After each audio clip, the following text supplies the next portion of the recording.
Hi అండి. Welcome back to our channel. ఈరోజు వీడియోలో చికెన్ దమ్ బిర్యానీకి ఏమాత్రం తీసిపోని వెజ్ దమ్ బిర్యానీ టేస్ట్ అయితే సూపర్‌గా ఉంటుందండి. అచ్చం నాన్ వెజ్ తినే ఫీల్ అనేది వస్తుంది.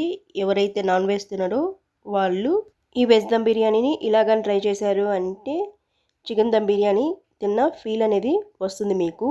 అంత టేస్టీగా ఉంటుంది. ఇంటికి గెస్టులు వచ్చినప్పుడు స్పెషల్ అకేషన్స్ అప్పుడు ఈ దమ్ బిర్యానీని ఇలా చేసి పెట్టండి.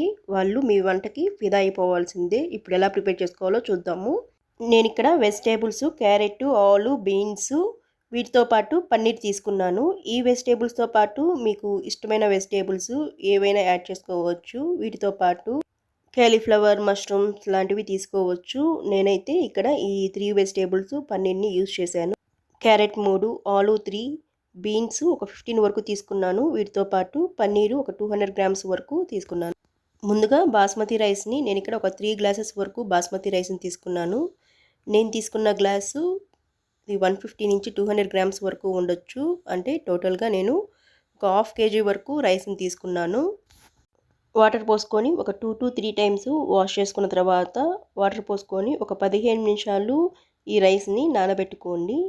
ఈ రైసు నానేలోపు వెజిటేబుల్స్ అన్నీ సన్నగా కట్ చేసుకొని కుక్కర్లో వేసుకొని ఒక 1 విజిల్ వచ్చేంత వరకు వెజిటేబుల్స్ని బాయిల్ చేసుకోవాలి. బాయిల్ చేయడం వల్ల వెజిటేబుల్స్లో ఉన్న న్యూట్రిషన్స్ పోతాయి అనుకున్నప్పుడు స్టీమ్ చేసుకొని తీసుకోవచ్చు. నేను ఇక్కడైతే కుక్కర్లో వేసి ఒక 1 విజిల్ వచ్చేంత వరకు ఉడికించుకుంటున్నాను.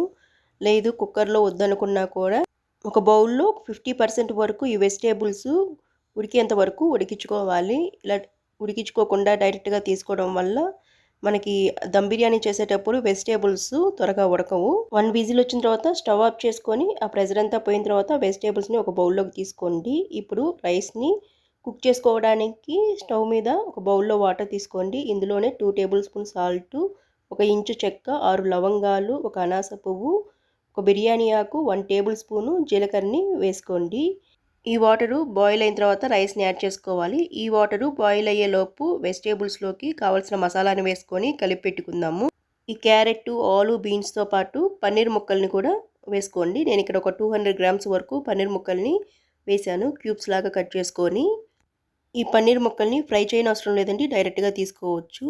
ఈ పన్నీర్ ముక్కలు వేసిన తర్వాత ఇందులో 1 tablespoon salt, 1/2 tablespoon పసుపు, 1 టేబుల్ స్పూన్ కారం, 1 టేబుల్ స్పూన్ ధనియా పౌడర్, 1/2 టేబుల్ స్పూన్ జీలకర్ర powder, 1 tablespoon garam masala, 1 tablespoon biryani మసాలాను వేసుకోండి. అన్నీ ఒక 1 టేబుల్ స్పూన్ వేసుకోండి. ఇందులోనే 1/2 కప్పు పెరుగును వేసుకోండి.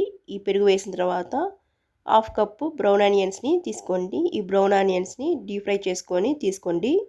ఇందులోనే ఒక 1/2 కప్పు వరకు కొత్తిమీరను కూడా వేసుకున్న తర్వాత 1 టేబుల్ స్పూన్ జింజర్ గార్లిక్ పేస్ట్ని వేసుకోండి. ఈ జింజర్ గార్లిక్ పేస్ట్ వేసిన తర్వాత మొత్తము మిక్స్ అయ్యేలాగా చేత్తో కానీ లేదంటే స్పూన్తో కానీ కలుపుకోండి. ఇలా కలుపుకున్న తర్వాత ఈ వెజిటేబుల్స్కి మసాలా అంతా పట్టించిన తర్వాత డైరెక్ట్గా మనము బిర్యానీ చేసుకోవచ్చు అండి. వీటిని ఫ్రీజర్లో పెట్టడం కానీ స్టోర్ చేసుకోవడం అలాంటివి ఏం చేయనవసరం లేదు. డైరెక్ట్గా మనం బిర్యానీ చేసుకోవచ్చు. ఈలోపు వాటర్ కూడా బాయిల్ వచ్చాయి. ఇలా బాయిల్ వచ్చిన తర్వాత ఒక 2 to 3 టేబుల్ స్పూన్ కొత్తిమీరను కూడా వేసుకోండి. కొత్తిమీర వేసిన తర్వాత 15 నిమిషాలు నానబెట్టుకున్న బాస్మతి రైస్ని కూడా వేసుకొని ఈ బాస్మతి రైస్ ఒక 60% వరకు కుక్ అవ్వాలండి. 60% వరకు రైస్ని మనము ఇక్కడ ఉడికించుకోవాలి. మిగతా 40% దమ్ చేసినప్పుడు ఆ దమ్లో రైస్ ఉడుకుతుంది. 60% ఉడికిందో లేదో చెక్ చేసుకోవడానికి మిడిల్లో నొక్కినప్పుడు గట్టిగా తగులుతూ మనకి రైస్ అనేది విరిగిపోవాలి. అలా విరిగిపోతూ గట్టిగా తగులుతూ ఉంటే స్టవ్ ఆఫ్ చేసుకొని ఒక స్ట్రైనర్లో వడగట్టుకోండి. ఇలా రైస్నంతా ఒక స్ట్రైనర్లోకి తీసుకున్న తర్వాత ఇందులోనే మనం వేసిన బిర్యానీ ఆకు, చెక్క అవన్నీ తీసుకొని రైస్ని పక్కన పెట్టుకోండి. ఇప్పుడు స్టవ్ మీద ఒక బౌల్ పెట్టుకొని బిర్యానీ చేసుకునే బౌల్ పెట్టుకోండి. అడుగు మందంగా ఉండే బౌల్ని తీసుకోండి. నేను ఇక్కడ తీసుకునేది ఇండక్షన్ బాటము. ఇందులో 2 టేబుల్ స్పూను నెయ్యి వేసిన తర్వాత ముందుగా మసాలాను పట్టించిన వెజిటేబుల్స్ని వేసుకోండి. ఇక్కడ ఒక సగం వెజిటేబుల్స్ వరకు ఇక్కడ వేసుకోండి. మిగతా సగము లేయర్గా వేసుకున్నప్పుడు వేసుకోవాలి. అలాగే రైస్ కూడా ఒక సగం వరకు రైస్ని లేయర్ లాగా వేసుకోండి. రిమైనింగ్ సగము మరొక లేయర్ లాగా వేసుకోవాలి. ఇక్కడ ఒక సగం రైస్ వేసిన తర్వాత బ్రౌన్ ఆనియన్స్ని వేసుకోండి. ఒక 2 to 3 టేబుల్ స్పూన్స్ వరకు బ్రౌన్ ఆనియన్స్ని, కొత్తిమీరని, ఇక్కడ నేను ఒక హాఫ్ టేబుల్ స్పూన్ వరకు బిర్యానీ మసాలాని వేస్తున్నాను. ఈ బిర్యానీ మసాలా వేయడం వల్ల రైస్ ప్లెయిన్గా కాకుండా ఆ మసాలా ఫ్లేవర్ అనేది రైస్కి కూడా తెలుస్తూ ఉంటుంది. ఈ బిర్యానీ మసాలా వేసిన తర్వాత మరొక 2 గరిటెల వరకు రైస్ని వేసుకోండి. రైస్ వేసిన తర్వాత మిగతా వెజిటేబుల్స్ మొత్తాన్ని ఈ లేయర్గా వేసుకోండి. ఇక్కడ ఒక లేయర్గా వెజిటేబుల్స్ మొత్తం వేసిన తర్వాత ఇప్పుడు మిగతా అన్నాన్ని అంతా ఒక లేయర్గా వేసుకోవాలి. ఇలా అన్నం మొత్తం వేసిన తర్వాత ఈ అన్నం పైన బ్రౌన్ ఆనియన్స్ అలాగే కొత్తిమీరని కూడా వేసుకోండి. ఈ కొత్తిమీర కూడా వేసిన తర్వాత నేను ఇక్కడ ఒక పావు టేబుల్ స్పూన్ వరకు ఫుడ్ కలర్ని యాడ్ చేశాను. ఆ ఫుడ్ కలర్ అనేది పూర్తిగా ఆప్షనల్ అండి. మీకు వద్దనుకుంటే స్కిప్ చేయొచ్చు. నా దగ్గర కుంకుమ పువ్వు అయిపోయిందండి. ఆ కుంకుమ పువ్వు ప్లేస్లో ఫుడ్ కలర్ని యాడ్ చేశాను. అది పూర్తిగా ఆప్షనల్. నేను ఇక్కడ దమ్ కోసము గోధుమ పిండిని చుట్టూ పెట్టానండి. ఈ గోధుమ పిండి ప్లేస్లో మీరు లేదంటే మూత పెట్టుకొని మూత పైన ఒక వెయిట్ వస్తువు పెట్టినా కూడా దమ్ము చేసుకోవచ్చు. నేను ఇక్కడ గోధుమ పిండితో దమ్ చేస్తున్నానండి. అలాగే ఇక్కడ ఒక హాఫ్ టేబుల్ స్పూన్ వరకు గరం మసాలాని వేసాను. ఈ గరం మసాలా కూడా వేసిన తర్వాత మూత పెట్టుకొని మీడియం ఫ్లేమ్లో ఒక 10 నిమిషాలు, లో ఫ్లేమ్లో ఒక 5 నిమిషాలు దమ్ చేసుకోవాలి. 15 నిమిషాలు కరెక్ట్గా సరిపోతుంది. మనము చెక్ చేయనవసరం లేదు. 15 నిమిషాల తర్వాత మూత తీసి చుట్టూ ఉన్న గోధుమ పిండిని తీసేసుకొని డైరెక్ట్గా సర్వ్ చేసుకోవచ్చు. వెజిటేబుల్స్ని మనం ఒక 50% వరకు బాయిల్ చేసి తీసుకున్నాం కాబట్టి 15 నిమిషాల టైము కరెక్ట్గా సరిపోతుంది.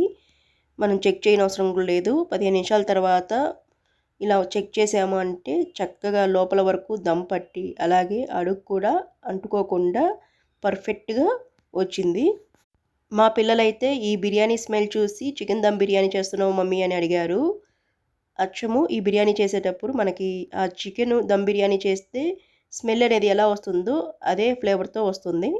వీకెండ్స్లో సాటర్డేస్ ఎక్కువగా మనం నాన్ వెజ్ తినము. అలాంటప్పుడు ఇంటికి గెస్ట్లు వచ్చినప్పుడు ఇలా వెజ్ దమ్ బిర్యానీ చేసి పెట్టండి. ఈ దమ్ బిర్యానీ మీకు కానీ నచ్చితే ఒక లైక్ చేయండి. మీ ఫ్రెండ్స్ రిలేటివ్స్కి షేర్ చేయండి. మరిన్ని టేస్టీ అండ్ ఈజీ రెసిపీస్ కోసము మీ ఆరు రుచుల్ని సబ్స్క్రైబ్ చేసుకోండి. పక్కనే ఉన్న బెల్ ఐకాన్ సింబల్ని క్లిక్ చేయండి.